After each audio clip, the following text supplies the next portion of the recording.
ก็ได้เจอได้กินกันในครอบครัวนะครับได้ทำบุญนะครับ3 ปี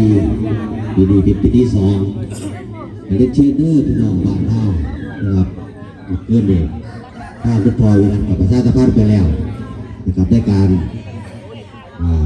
น้ำพระพุทธเจ้าคนกับปริปิณบาตนะครับวันนี้กับมาทำบุญดูหน้าบ้านสร้างบอมนะครับสำหรับมือแรกนะครับวันนี้การจะเริ่มเป็นต้นนะครับทุกท่านสาราประชาชนเมานะครับหรือวัดทีเดินกับตรงเงินเป็นการทำบุญถวายพระทหารเศร้านะครับอยู่สาราเฮาพร้อมครับการแลกเปลี่ยนของขวัญนะครับเป็นการจับฉลากของขวัญพี่น้องจากเขาร่วมกิจกรรมนะครับนับต่อการเล่นเชิญนะครับทางศาลานะครับตัวอื่น